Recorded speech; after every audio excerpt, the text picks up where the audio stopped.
The question today, G, Tyvis and Brad, is as it stands currently, Jerome Ford would be set to be RB2 for the Browns this year. Yeah. Durability as a running back. Nick Chubb has been extremely durable throughout his career, but that's something you can't count on year in and year out. Would you guys feel comfortable if Jerome Ford was the backup to Nick Chubb for the 2023 season? Or do you think Andrew Berry and the Browns need to go out and explore the veteran free agent market, which is still filled with some pretty big names? Well, see, I'm going to start with, you guys are two Buckeyes, and I think, Brad, you've been vocal about one Ezekiel Elliott. When you look at this running back crew, we take a look at Nick Chubb is still here. Kareem Hunt no longer was with the team. Do you think that Ezekiel Elliott will be an upgrade from what they have in Jerome Ford? Well, first, this is no disrespect to Jerome Ford. I don't think I've seen enough of him to be able to feel like if Nick Chubb went down, I could hand the reins over to him. Now, obviously, in Berea, they may know better because they see it every day. I can't say that, right? I'm always good to have something in the chamber, right? So, to me, Zeke Elliott sitting out here, right, got something to prove, right? Realignment back at home could be some things for us, having some fire still stoked in him. And the other thing I said, I'm not, Kareem Hunt still sitting out there, right? You could reconstitute that deal if you felt like you had to do that. But I'm not sure if I could turn it over to Jerome Ford. I don't know. I just have not seen enough of him. Tyvis, you played with Zeke, right? Did I play with Zeke? You played with Zeke, really? right? Did I play with Zeke? Listen, the jaws is quivering. I seen him. You almost had you that time. He's talking in such a low tone. Did I avoid play laughing. with Zeke? Right. He was like, did I play with Zeke? That's what he should have sounded like. Y'all are so listen, I'm good. But you played with Zeke. I digress. Do you think Zeke has anything left in the tank? Absolutely. I think he was very effective on short yardage last year and on the goal line. I mean, is he a guy that's going to come in? Is he going to be the Zeke from 2016 or 2017 or whatever year, the years that he was leading the league in rushing? No, I don't think that's there anymore. I think that, Dallas did a number on him, giving him the ball 30 times. It kind of wore and tore on his body. I think that he can definitely still be effective in the NFL. I don't think he's an every down back. I think he is a guy that can come in. Because if I'm fine, let me go on record and say I'm fine with Jerome Ford as the number 2 for right now. Because to me, he does things that, Nick Chubb might not do. To have that pass catcher out of the backfield, which, last year coming out of training camp, that's all, oh my goodness, Jerome Ford catching the ball out the backfield. Oh, it's going to be great. So he brings that element to them. I mean, if they want to go to a more pass-happy offense, which we anticipate that they're going to do, you need to have that get-out-of-jail-free card for Deshaun Watson. So Jerome Ford is a nice fit there. However, if Nick Chubb does get a lot of wear and tear and gets banged up on this season, I'm not necessarily comfortable with Jerome Ford being the only running back after Nick Chubb. I think then you'll have to explore going to get another running back like an Ezekiel Elliott or even a Kareem Hunt. Kareem Hunt would probably be the easier choice because you don't have to teach him nothing. He knows the playbook and he understands the culture that you're setting. He's been effective here with the Cleveland Browns before, so I think he would be that choice. Zeke might cost you a little bit extra dollars just because of who he was, but I think that's something that they have to explore once the season started.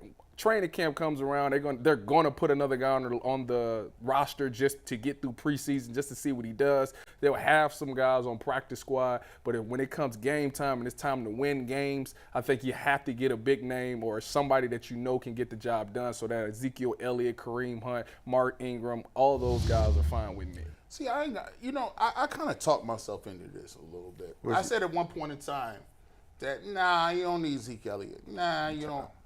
But I've looked at what the team is doing. I'm looking at what the Cleveland Browns is telling you that they kind of made some mistakes a couple of places. When you go back and you look at the roster when we said, hey, you don't have receivers, you don't have D linemen, and they got exposed during the year and not having it. They said, hey, you need to get Joe Woods up out of here and your special teams is trash. Guess what? They thought the same thing and got 2 new coordinators. When you look at this roster, how they throwing people at the defensive line room, they're getting veterans, they're getting rookies, they're getting undrafted dudes, they going to trade for guys. Yeah. They got 2 extra receivers and then drafted a receiver with their first pick. That just goes to show you we wasn't excited about Anthony Schwartz. David Bell didn't do what we thought he was going to do. And we need, you know what? You got us. That's our problem. Our bad. Let's get back to the table and bring some different people in and see if we can revitalize this mix. So when I look at a guy like Ezekiel Elliott, yeah, Jerome Ford is there. But here's what I want to see, though. If it ain't going to cost me but a little bit of money, and money ain't the issue, I want that competition. I want Jerome Ford to see what it looked like to have 2 top backs. How many running backs they go in the season with? 3 on the roster, right? Usually 3. Okay, and what the problem with it is, say they do go out and get an Ezekiel Elliott, Mark Ingram, Kareem Hunt. The problem is if you're not the starter, you have to have some help on special teams. Facts. None of them 3 names that I just told you is doing anything on special teams these days because they're up there in age and their body's not going to allow them to. Jerome Ford will be your return man, of course, but the other one is just going to sit there. So you got to, now you're using up another spot on game day because it's 53 and then I think, 49 or 48 dressed for the game. You're using up a spot for a guy that potentially might not even touch the field, and that's a problem. Yeah, so that's where the issue comes in with those top 3 names. Yeah, but for me, that was good points, right? That was so, I good like points. that. So I'm a 3. Oh, it's by the book type. Yeah, by the book Tyvis. That was good point. That's a new by the book Tyvis. So I'm a break by the book off here, right? Because 3 backs is good, right? Jerome Ford, we're getting on a little special team. I'm not turning the keys over the factory to an unknown, unproven dude. I'm just not doing it, right? If Nick Chubb get banged up, the one thing I like about Zeke Elliott, you ain't got to worry. When you're on the blitz, he's going to pick you up. Yes, he is. He's going to do all the dirty things that need to be done because experience has taught him over time what to do. Sometimes you just need a pro to be a pro. And I don't know why in this town they devalue experience. They devalue it all, in all the sports, they devalue experience, right? Yeah. Experience, you may not be the stud you were, but there comes a time, especially when you're on a playoff push, right? Yeah, that experience comes to the forefront, and the dudes that get left out, they don't have it. Well, I watched the Celtics in Philadelphia in overtime, right? Right. I watched the Celtics self-destruct because dudes did not know what to do. Right? That's the difference. And when you're trying to make a playoff push, I like the fact that when you talk about Zeke Elliott, and I like the fact you brought up his special teams, you would have to do something with the roster. So say, for instance, this guy like Nick Harris. Nick Harris can play guard and center. So if I need to keep 8 linemen, 7 linemen. Because he do double. He do double, right? He do a double. You got guys, and you may look at it and say, okay, well, if I wanted to bring Zeke Elliott in and I'm keeping Jerome Ford, that means Jakeem Grant. That means we got to make a decision there. Well, I mean, if they're keeping 3 on the roster anyways, then that's fine. Just one of them will probably be inactive. Right. But the way what y'all are talking about, listen, if Nick Chubb is healthy the whole season, then this whole thing is irrelevant. We talking about if Nick Chubb has to sit out a game or 2, then you need somebody in. I'm totally fine because then Zeke would come in and him and Jerome which they would be a running back by committee. So he don't need to be on special teams because Jerome Ford already is doing the special teams, and he's going to take the bulk of the carries. So be clear, Jerome Ford is not Pollard. That's not what this is. That we know of. That's not what that we know. That we know.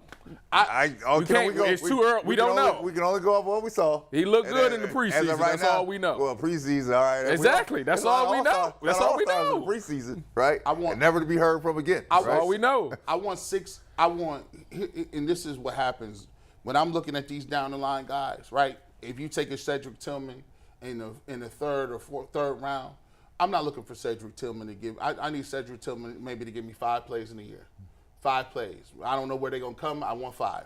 If I'm looking at a Zeke Elliott, I'm not looking at Zeke and give me all them carries. I just want Zeke to give me 20 plays. It could be in the air. It could be a blitz pickup. It could be here. It could be on the goal line, running tough, strong. And this is all if Nick Chubb is not available. No, this is what Nick Chubb. So you want to roll Nick Chubb healthy, backed up by Ezekiel Elliott, and backed up by Jerome. I like to hedge because here's the thing: if I'm a coach, if you can afford it, if the money is not an issue. Now, if Zeke wants some money, I don't know. Like if he wants the big bag, if you can afford it, That I'm always willing to get a couple extra spare tires. Oh, now. if you could afford to roll it. Hey, snow tires They come handy. When you up here. I look at a game. AAA come in handy when you got a flat. Your car broke down. Yes, it do. Like you I don't ever need it, but if I had to need it, let me go in the wall. 1-800. You got 4 daughters, right? Yeah. Roadside assistance. It sound good, right? Yeah, yes, it does. Because you in another state, you might need somebody to come give you. There you go. Call this number. Call this number. Boom. So my thing is, when the Browns is going to be in a pinch some point during that season. Yeah. It's a good luxury to get 10, 15 carries from a Zeke Elliott. I look at a game like against the Saints. When it was cold, people out in the weather, it was ridiculous. What if you could have gave the ball to a Zeke Elliott? What if you could have gave the ball to a Chubb? Well, I mean, at the same time, the play call had to be that. Facts. Like they kind of went away. And I think there's a little bit to be said for that, too. You just brought up a good point. If you're going to go get Zeke Elliott, you got to use him. And they had a Zeke Elliott type in Kareem Hunt and did not use him. Right. And so my thought process is all of a sudden, can we count on Stefanski to use a guy? Maybe the Browns don't value a second back. Maybe they want to. I mean, it's just Kareem just didn't look effective like that. I mean, they value him. Obviously, they value him because they take Nick Chubb out. How many games do we say Nick? Just the fourth quarter, Nick Chubb is on the sideline, or why Nick Chubb ain't in the game? So they value the second back. That's a fact. It's just that Kareem Hunt just didn't look like that guy. I don't know what happened with the offensive line, or if he couldn't hit the gaps like how he used to. I don't know. He didn't look the same last year. So I'm not gonna say that they don't value a second running back because it seems like Nick Chubb got two series, then Kareem would come in for 1. 2-1, 2-1 is kind of how they did it the whole season. Well, I look at this offense and I think more than anything, it's the philosophy of what they want to run. To me, I think that's the biggest question mark that we'll deal with for the rest of the season because, Brad, we really don't we just blanketly think that, hey, Deshaun Watson is here, we're going to start throwing the ball. I don't know very many teams that have ever changed their identity just like that. Yeah. Overnight. And I don't know what to expect it to even look like in terms of the passing game because, you go from 20, 30 carries for, Nick Chubb, you getting, 15 carries and touches for Kareem Hunt. Now it's, hey, we got receivers, throw the ball over the park. Is that something you think will work? No, well, I feel like this. You put all your money behind Watson, right? So I'm a proponent for giving you the best weapons possible, right? And for me, it's not about the money, right? You've already made the investment in Watson, right? So your thing is a short window to make sure you have a full complement of people. I don't have time or the timeline we're on to really develop and bring people along. It's either we are or we not, right? So in this case, as I'm bringing Ford along, what he pans out to be, I don't know yet. But I'm going in the hole with 2 that I can count on, right? And even if Nick Chubb does not get hurt, right, a secondary person, you can speak to Zeke. I mean, around the goal line, that's a luxury to have somebody that can punch it in. Now, we've had trouble around the goal line punching it in, right? Nick Chubb? No, the Browns have had trouble punching it in around the goal line. Chubb has not with Nick Chubb. Chubb has been a good guy around the goal line. And that's the thing. So if we're gonna bring Ezekiel Elliott in here for goal line and short yardage situations, what's the point if we got Nick Chubb who's converting those already? Now you say that. I mean, last year what we did, we was behind the quarterback. We running him on 4th and short, right? That's another thing. The eyes go back to play caller. I think. To me, I look at it this way. If the Browns are at a point where, when I said this earlier, people thought I was laughing and joking because I just say it sometimes. People say, "Oh man, he overreact." Bro, they got about 6 games, man. They've used their goodwill up. They used the year on Baker. You're right. They kept Joe Woods way too long. Right. Now you got Deshaun Watson. They got stung in the foot a little bit because they could have made some of these changes to even make that look a little better. But they said it was all on Watson and whether he was going to do. Now you get here. My thing is you can't get down the road and say, "Oops, I got a flat tire," when when you know this is your last race. It's just this is the first year that there should be no excuses. Right. There's nothing. There's no suspension. There's no quarterback. There's no new coaching change. Except on defense. Play calling wise, it should all be smooth. You got a whole offseason to work with Deshaun Watson. He got a whole offseason to get with these wide receivers. You got a whole OTAs coming up that you're about to install the plays that's going to work. You have to have some type of game plan. By the time that mini camp is over at that first week of June, you have to have some type of idea of how you're going to attack this year on offensive side of the ball. And with this being Stefanski's year in doubt, because obviously Jimmy has come out and said, we expect to be in the playoffs. That's pretty much telling Stefanski playoffs are nothing for you this year. So if that's the case, he should be working overnight trying to figure out how I finally got the weapons. I got pieces. Let me put all these pieces to use because my job is pretty much on the line for this. Let me ask you a question. Let's throw that list back up here. We've been talking about it as if it's just Zeke Elliott, right? Is there anybody else on this list that you see that could be potentially brought in that makes any sort of sense? Zeke Elliott is the big name, obviously. Yeah, Zeke Elliott's out there. Kareem Hunt, Leonard Floyd. You got 163. Steve. That's Fournette. Leonard Fournette. Not Leonard Floyd. Sorry, I was talking to Steve looking for the graphic here. You got Mark Ingram out there. To me, there's a few other names that are out in the market. These are the biggest four. To me, all four of them is pretty much the same people, to me, in my personal opinion. They all the same. They all do the same thing. They all pretty much old. They're all goal line, short yardage guys. None of them catch the ball out the backfield except Kareem Hunt. What's the difference? Would you be opposed to if it became down? They're all the same. What? They are. If it was between Ezekiel Elliott and bringing back Kareem Hunt, what would you rather do? Hold on, I'm gonna check your Buckeye card here in a second. They're not the same. Dude. He said they ain't the same. They ain't the From same. what I seen last year on tape, Show, I don't care what you say. Do you got the stats? Show me the stats from last year. They're not the same. Give me the stats from last year. What? Give me Zeke's stats. Give me Kareem Hunt stats. I got you. Yeah, bring Brad, that who up. do you think of those four? Do you think Zeke's head and shoulders above everyone else? Yes. Give me Zeke's stats, Kareem stats, and Fournette stats. I mean, it ain't. I don't think it's that big of a difference, unless you're talking about touchdowns. I don't think Zeke Elliott came to camp 400 pounds, so we cut that over Fournette. So that's Leonard Fournette is out of here. That's done. Mark Ingram ain't run a good ball since he was in Alabama. Keep it moving. Mark Ingram, he kind of big too. Last year, you got Kareem Hunt stats, Steve, that's like number 19 in the graphics. I said it was only between two. And Fournette. Zeke had 876 yards last year on 231 carries, as opposed to Kareem Hunt, who had 468 yards. Leonard Fournette had 668 yards on 189 carries. They all averaged below 4 yards per carry. The main difference, Fournette did have 73 receptions last year for 523 yards. Who did? Leonard Fournette had 73 catches. But Brady remember, Tom Brady was checking down. I rest my case. Okay. I rest my case. What case was that? That they all the same. They're about to. I look at them. I know it sounds blasphemy, but last year they were all the same. And real quick, someone just sent us a super stat. Said, what about Jerick McKinnon? He signed with the Chiefs. I'll take Jerick McKinnon. A free agent. Oh, He's yeah. He's free agent. Oh, I'll take He went back to the Chiefs. I played with Jed. Okay. Yeah. No, I think as we wrap it up, here's the thing.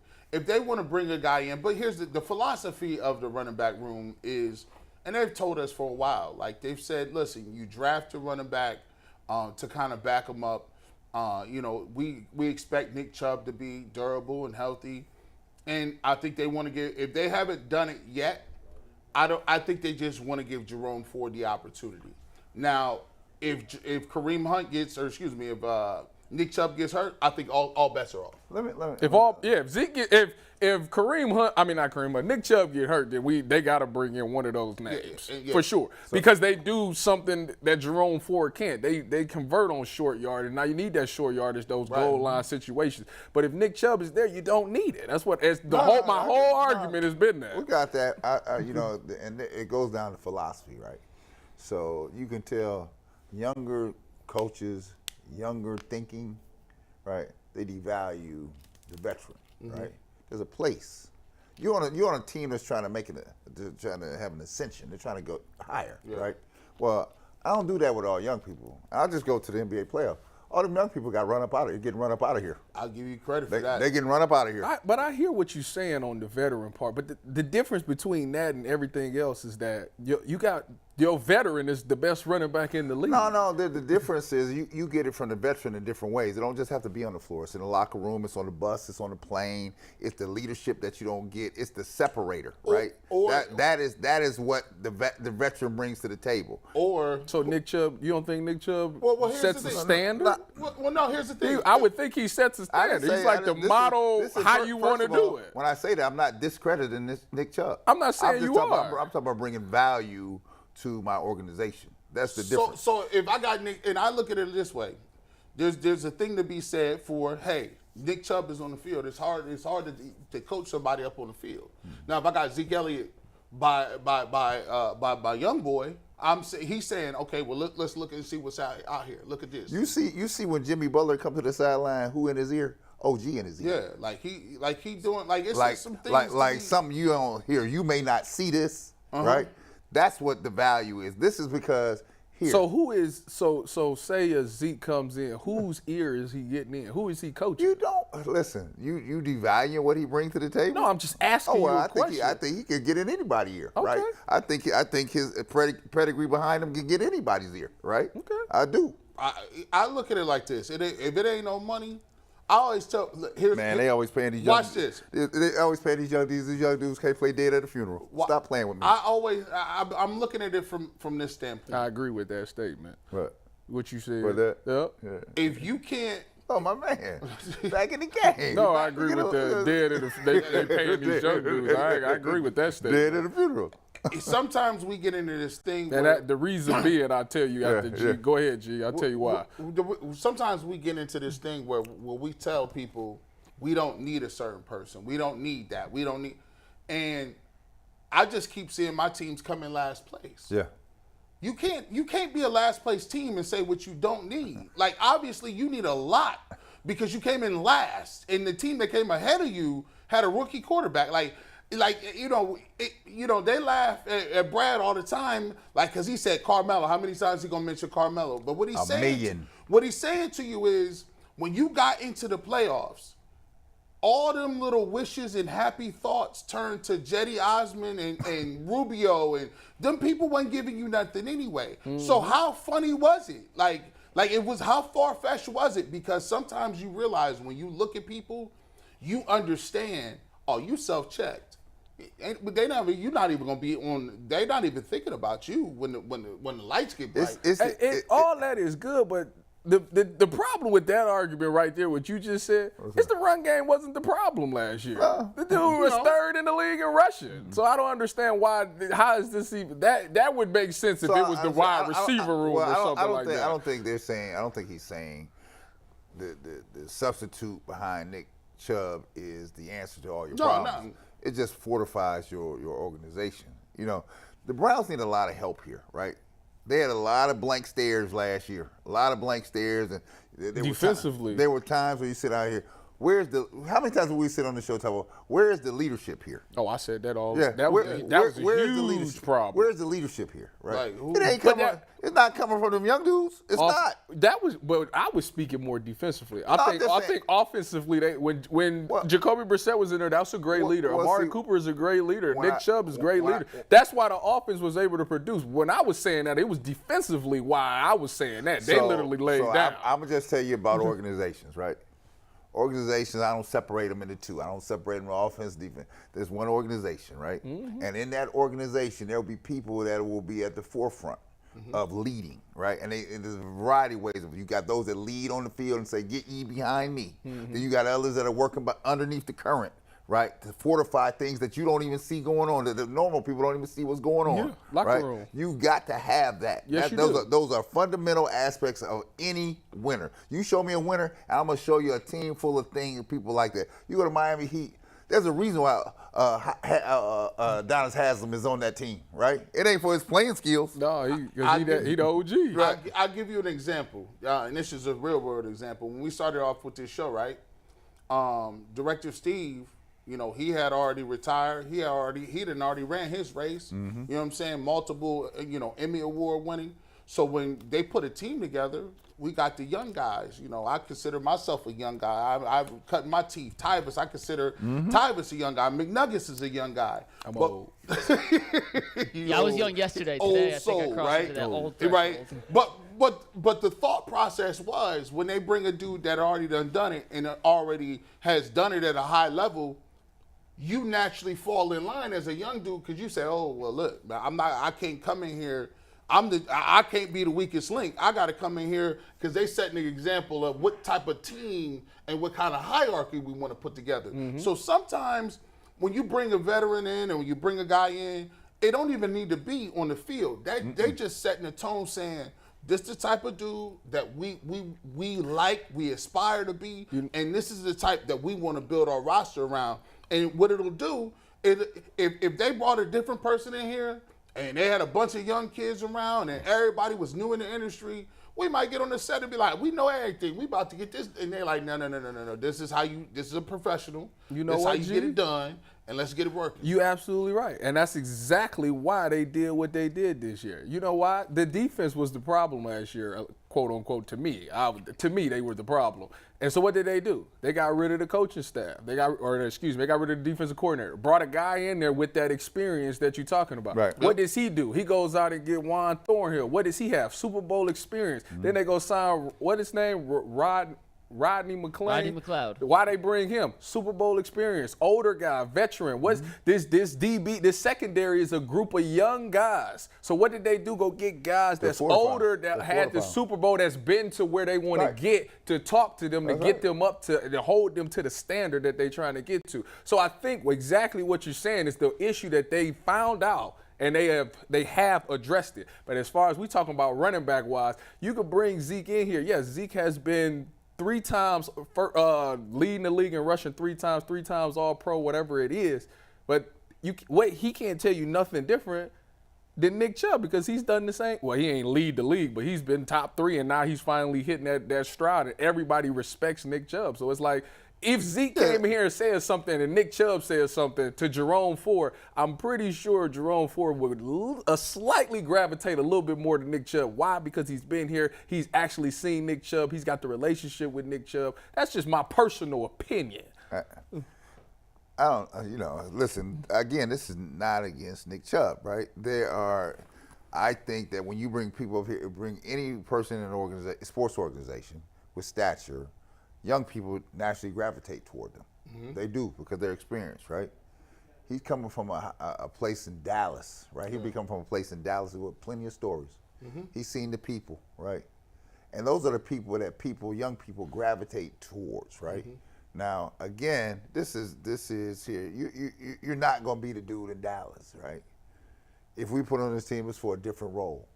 Question is, when you bring those people in, can you accept that role? Can you do that? You talking about Zeke? Yeah, anybody like that. You know, like one of them names we talked about. Can you accept this role here? Some people can't do it, right? Some people because in their mind they still think I'm that dude. You're not that guy no more. That's a fact. You're not that guy no more, right? But you can be this guy, right?